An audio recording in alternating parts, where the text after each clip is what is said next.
Kia ora, everybody. What's up? It is Robett, and I am joined by Ed Hyde, big dog CCO at Chorus. How are you, my friend? Pretty good, pretty good. Adjusting to working from home. Yeah, we were just quickly talking about before. How's it? You and your wife both do power movie shit. You got the fam. You got chaotic teens running around. How's the energy been navigating with your current workload of bandwidth with what you need to do on a day to day Yeah, basis, plus your wives and all yeah, the kids and shit? What's the vibe?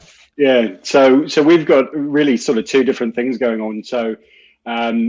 Clearly I work at Chorus, looking after sort of customer and product, and then Nikki's at Air New Zealand. And they're clearly in an enormous amount of stress, and sort of add a bit of flavour into the mix. We've got four boys, sort of eldest of which is 17, youngest is 6. So again, we've got a tale of two halves there. We've got the older boys on Call of Duty and Madden and trying to keep them out of the fridge, So and there's and the 6-year-olds sort of wanting to watch sort of YouTube and cartoons, and we're trying to get some education into all of them. Man, that's such an aggressive combo. You've just got five alpha males running around. Nikki's gonna be in flipping batshit.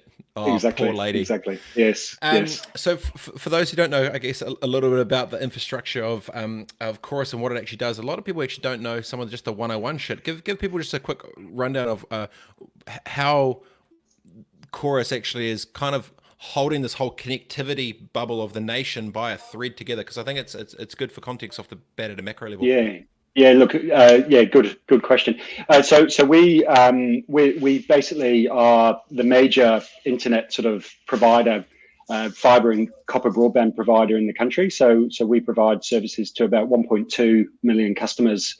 We don't show up in as a sort of retail bill that people receive. We provide wholesale services to the retail service providers, so the likes of Spark, Vodafone, 2 Degrees, Vocus, etc. And we work with those guys to provide internet to the country.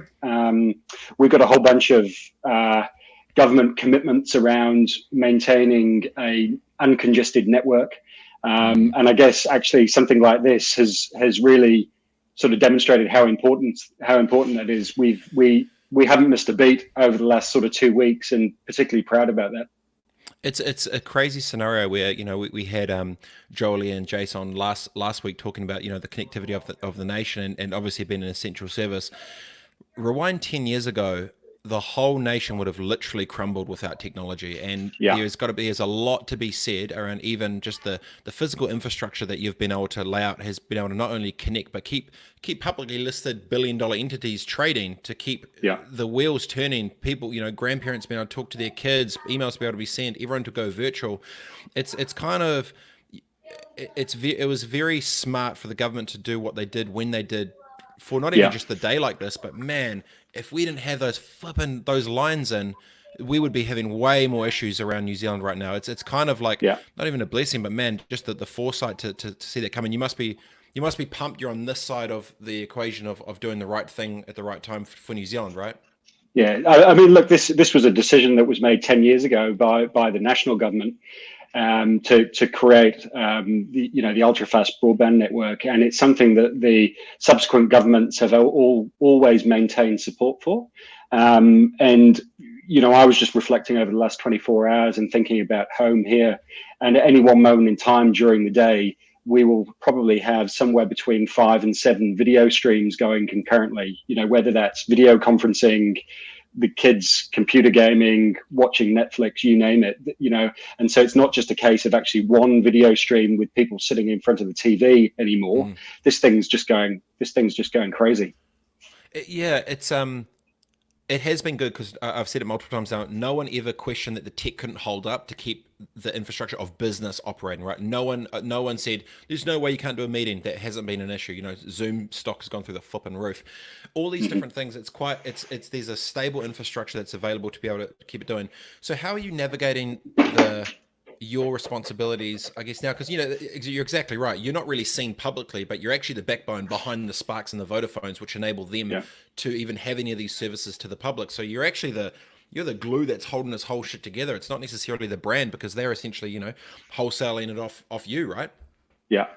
Yeah, look, I mean, when we're talking about it as an exec team, we break it up into a few simple priorities. So, first and foremost, making sure that our people, and that includes our sort of field service technicians, are safe.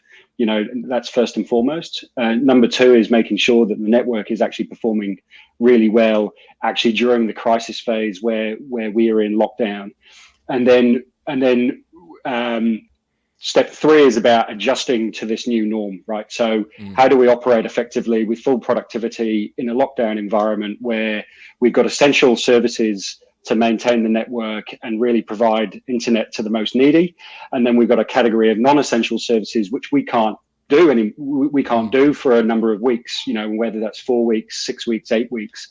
And so we've got this real sort of balancing act. And then if you think 3 months, 6 months, 12 months out, actually, then what does our recovery sort of process and strategy look like? And Rod, who was on a day or two ago, was talking more about this sort of upside on the recovery side. But for Chorus, we're managing the sort of here and now stability with one eye, and then we're sort of really thinking about actually what does the longer time frame have in store for us, and what do we need to be doing?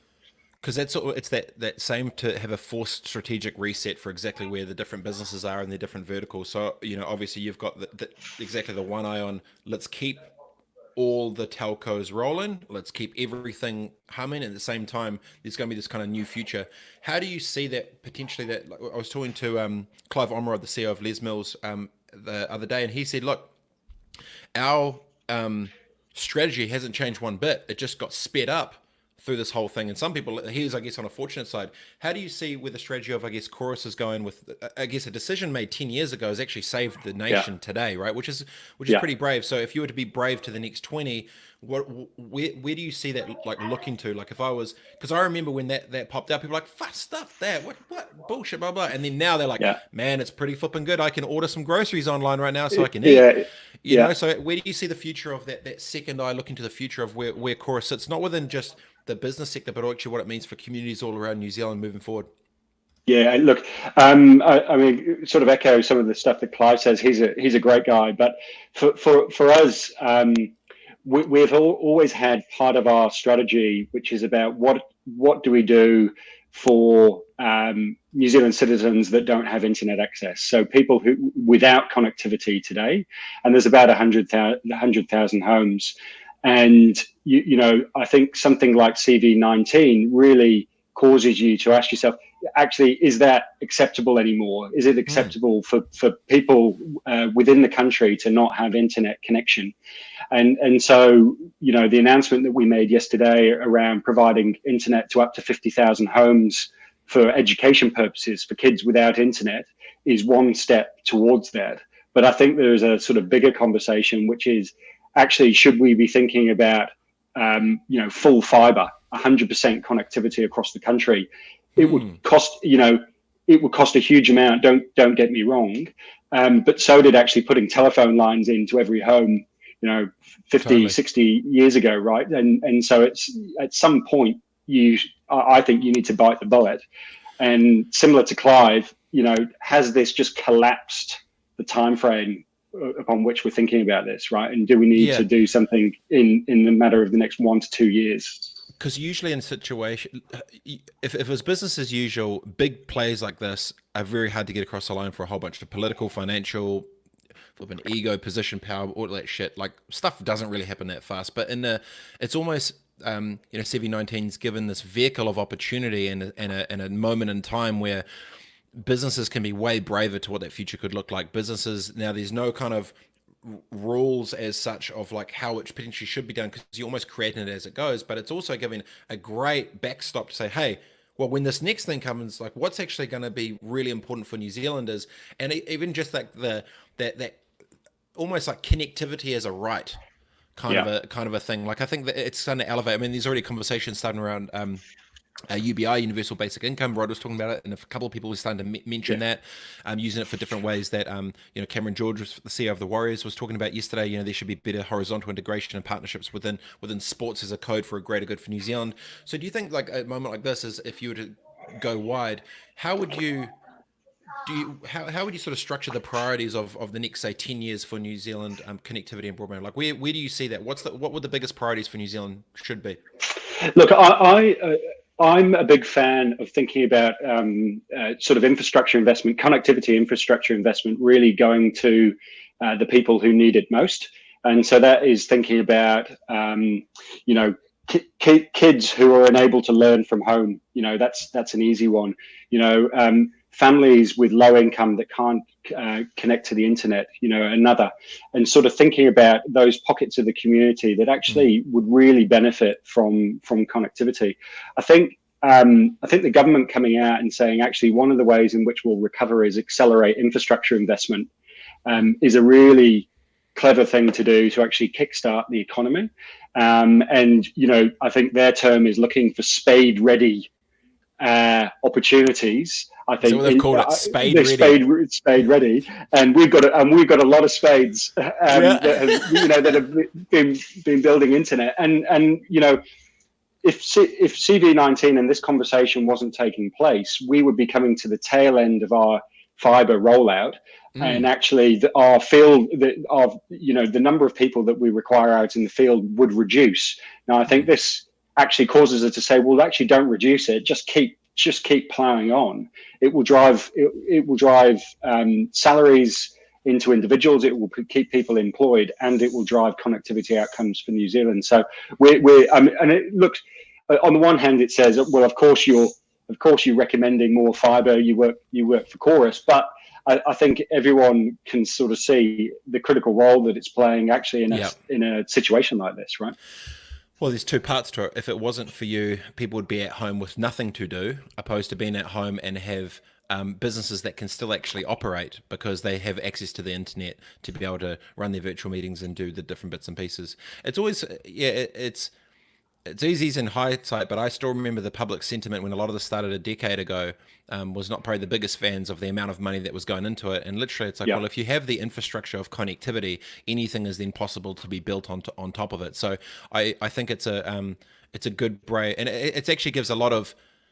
I think there'll be a lot more open and honest conversations with wider eyes higher up the food chain after this. I really feel that. I hope so. And look, I think.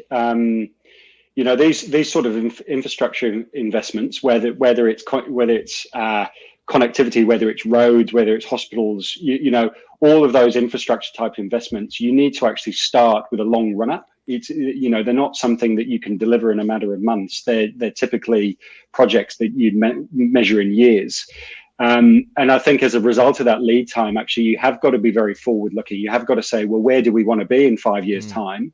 And you've got to actually start pretty much immediately. And I think about, you know, the top end Chorus broadband fiber product was the gig when we launched 7 or 8 years ago. And everyone was going, why do you need a gig? Why do you need a gig? And now we are seeing about a quarter of all of our orders asking for that bump product. Up from the 100 to the gig, the bump up for and people are now going, now get it, right? I need it, and then we've gone a step further with our hyperfiber launch to take us to 2 gig, 4 gig, and ultimately 8 gig. And yes, we don't expect volumes on that product to be particularly large for the next 1 to 2 years, but actually roll forward 5 years, and I don't think it will be any different, to be honest. Yeah, also as well with the rate of technology with different bits and pieces that comes out, you know, there's only certain cell phones which can get 5G, and there's only 7 TVs which can do 4K, and then now, you know, at CES last year was a flipping 8K, and now the Samsung's doing 8K, and all of a sudden people start using these devices and they buy it for those, not the bells and whistles, but then if they can't experience and get the full value of it, then it starts to pull pressure the other way. So it's almost like you'd rather front foot the demand. And look, and Robert, there's a, you know, one that really sort of warmed my heart is we've got a doctor, a GP that we collaborate with who does online sort of medical telemedicine, but on a broadcast basis, and typically she would have, you know, maybe 10,000 people sort of subscribe to the broadcast. That's now at 40 or 50,000. Damn. Which, you know, and so as a mechanism for delivering those sorts of social well-being services out to the community, you go, well, this represents a step change. Yeah, it's escalated so much of different business models and people and community and even like so many people have been saying already, it's like, do we really need to be going in 2 hours of traffic for that meeting? Like, shit, maybe we just knock this out at home and I'll jump on here, because if they've been doing it for a couple months, how much different do you think the new world of business will be when everyone gets back into it in a couple months? Do you think they'll pull a lot of the learnings across from it? Like, what do you hope to see? Look, I think it's going to be pretty pronounced, to be honest. I think, I mean, international travel for business purposes will be, to all intents and purposes, gone for 12 to 24 months, if I had to Yep. guess, and that's my personal view. That's not No, totally. it's not anyone else's. I think it's going to demonstrate that domestic travel. I used to travel down to Wellington, every 1 to 2 weeks. Sort of question whether I need to be doing that at the same amount of frequency. And then I think if you think about your business property, do you need the floor footprint that you've been used to operating in, right? Or Yeah. could you imagine a world where that's 2/3 to 50% of what you previously had? So it's gonna change. It's gonna change substantially. I also think it sort of brings some challenges around productivity. I think we've still Yeah. got work from home stabilizers on, and that's going to take a while to get up to the sort of productivity levels that we've been used to pre CV-19. It's so weird, because I've always, I guess, done what I'm passionate about and stoked into, and I'm always in it, right? And then I begin to see other people in their businesses and bits and pieces, and I talked into one CEO, and I was like, man, you realize like some people like turn up here and they don't actually like really work, they just kind of hide. And he's like, yeah, bro, do you realize like some people don't actually like their job? And I was like, well, why are they doing it? Like, I was real like naive, but he goes, look, as soon as you get past a certain size, it's very easy to hide if you don't actually do much stuff. And so then, and there's one of this other thing I've been thinking about now in terms of visibility and accountability. Obviously, leadership's getting more authentic and transparent and authentic and empathetic and a bit more soulful with EQ. And I'm like, well, all those shit employees who were hiding the whole time, how are they going to navigate this? Because it's almost going to be straight Yeah. output delivery, right? It's like, I don't care what you're saying and what you're doing. You may look busy, but what's the output? So it's almost going to work for those who are very effective in short time. It can, I don't think there'll be as much, but then I also wonder what's going to be that wave of like, there's still good employees and bad employees. What does the new world of HR look like in a virtual world? I agree. I think certain business cultures have a culture of presenteeism. Just being there, is because I'm here, it counts. Yeah, felt like it's a requirement and it counts. And I think that just starts to go by the wayside. And to your point, it starts to become much more sort of output orientated. I think personally, I've had sore ears from having my headset on for sort of 6, 7, 8 hours a day on video. See, that's because you got are those like some gnarly waterproof? I need some cans like you. Dude, over the ear, anytime you go more than like 2.5 hours, it just feels a bit foreign and it gets a bit gnarly. Mate, Yeah. I'll go halves with you in a pair of these. I won't pay the full thing. I'm on a budget now, COVID-19. But no, go over the ears, mate. Shit, it's a rookie move. But where I was going to with that is, it made me realize how much time I spend actually face to face with members of my team and the wider organization, actually doing business, making decisions, working through strategies, and that for me, I get a lot of value on being able to see people face to face, see body language, see how they sort of respond. And actually in the video, I don't find VC the same, to be honest. I'm still in an adjustment curve. Yeah, no, totally. See, I'm pretty same. Like I can feel energy in rooms, and you can just sit there and you can and especially with certain types of leaders, because you need to see these little things, right? Like where their eyes go, what's their body posture, all these things, especially, and I'm sure with yourself, it's going to be, negotiations and strategies or staffing, just that whole thing. I'm just wondering if it's going to be a disadvantage if leaders don't have some type of like 2D EQ filter to filter through that shit, because that's going to be tough, man. It's going to be we need Zoom to have an energyometer and a snoozometer. You go, I'm losing them. Yeah. And there's going to be so many little like group call hacks that come out of this, and there's going to be so many, like even Snoddy was saying the other day, he's like, oh yeah, sometimes like, I just have my screen to the side and, just can twiddle off and do some shit if it's not thing. And then now you're kind of locked in. How many staff at Chorus? Like how big is the company? So we're sitting just over 800 employees today.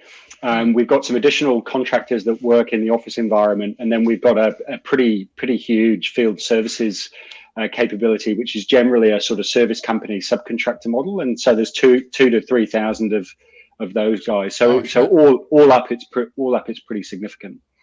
So you go finish. I was just going to say, and for us, actually, this split on, yes, we're a provider of essential services and great, so there's plenty of work to do, but actually there's a lot of work that we do that is in the non-essential category at the moment. Our technicians that actually connect fiber to properties, that's work that we're not doing. So we've seen a significant reduction in the workload going out to those field technicians, and that's something that we're going to have to manage through, and it becomes more pointy if level 4 lockdown prolongs, and so it's a material thing that we're working through with the business at the moment. With a team that big, and obviously there's a lot on the line in terms of deliveries and stuff, you're obviously in contact with the government pretty often. How has communication changed to keep the business operating at the same things? Like what is specific, like how are teams navigating with each other? How's leadership working down? Like, was there a strategy for that, or how are you sort of leading that sort of leadership side of the business? Look again, it's an acceleration of a digital strategy that's already been in place. So we use Skype for business services today, Microsoft Teams, Trello for agile development, all of those sorts of things. And so really, COVID-19 is about actually how do we accelerate the adoption of those services and turn our people into black belts, on them, and they can get the most digital ninja exactly, get the most out of those services. Interestingly, agile is a lot of the activities and processes sort of hang around face-to-face contact and daily stand-ups and all of that sort of thing. And so, even thinking about what you describe as sort of modern software development and or product development practices today will need to be modified and tailored for this environment that we're in. Because one of the things, I was talking to someone in business last week, and he was saying a big challenge I've got right now is I've got over 100 staff.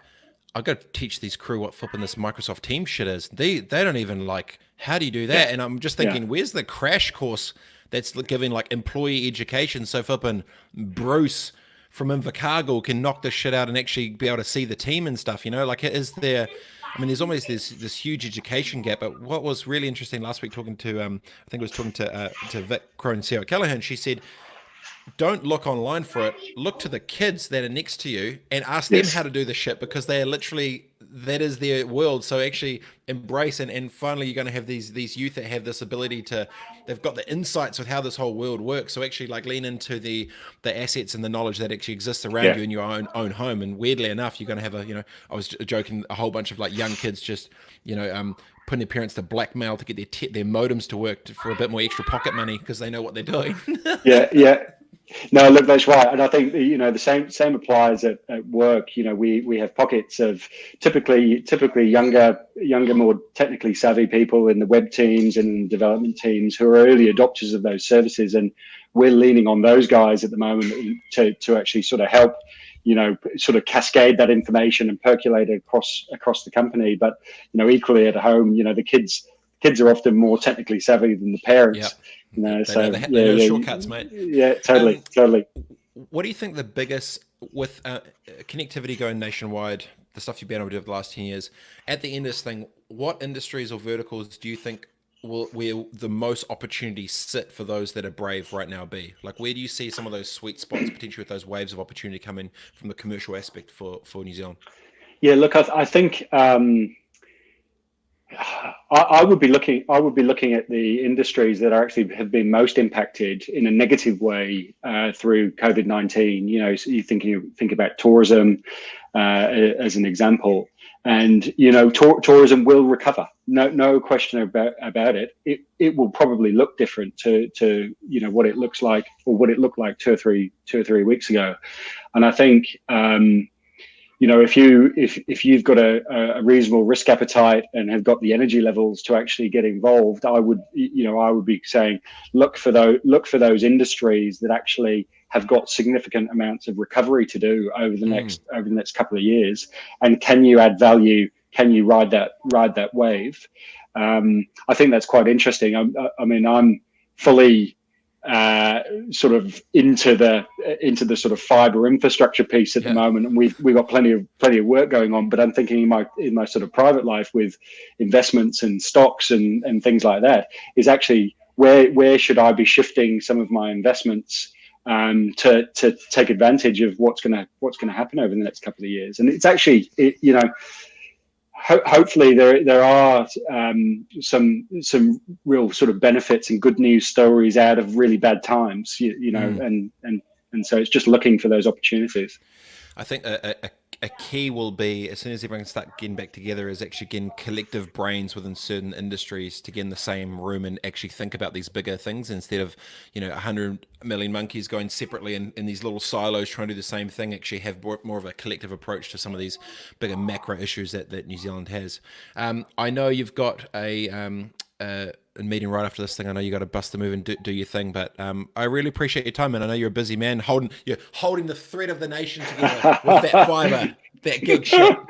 Yeah, exactly. And Robert, just a big kudos to you, mate. I'm loving these series. You're getting some really interesting people on, so keep it up. Nah, appreciate it, bro. Anytime, and I'll see you back for a beer. Me, you, Snotty, and flipping the gang will get. I won't be in the same bike gears as you guys. I'm still too fat, mate. Oh, actually, we didn't cover that enough. The garage is being converted to a pain cave, and it's getting a lot of work. Love you, style. All right, bro. I'll talk to you soon. Okay, mate. Take care. Bye-bye. Later, brother. Peace. The bro Ed Hyde, Chief Customer Officer at Chorus. He's the man behind the big logos of the telcos, the one that's given them the fiber. He's the secret heavy hitter that's actually holding the connectivity of New Zealand together, which is very cool. Good yarns today, good crew. It's been really interesting. Every person we interview has got this different little angle on stuff, and as these things starts to escalate and get bigger, there's these kind of similar threads and learnings that I'm finding out of it, which is awesome as well. So it's awesome that you've been able to get some of the learnings from a bunch of my homies and keep it rolling. So we've got a later one at 4 at 4. It's Dion Nash, James McConey, and Bruce Pilbrow, presented by Triumphant Disaster. It's just Dion's show. He's just going to do his thing, but it's actually going to be called a thing called Old Rope, where it's going to be you'll see it at 4 o'clock. It's gonna be pretty cool. Some good humans on that doing some good shit. If you think I should interview someone particularly that can help add value to you or your business or whatever else, and you think they might be in my circle I potentially get to, feel free to let me know. I've got a big mega list which is growing by the day. Next week we've got a CEO of one of the banks coming on board, so it's going to steamroll a whole bunch of this financial stuff, which will be really interesting. More investors, advisors, startups, board crew, just everyone that's going through this whole shit show together. So stay home, stay safe, don't be dumb, be good, and I'll see you soon. Adios, suckers. Peace.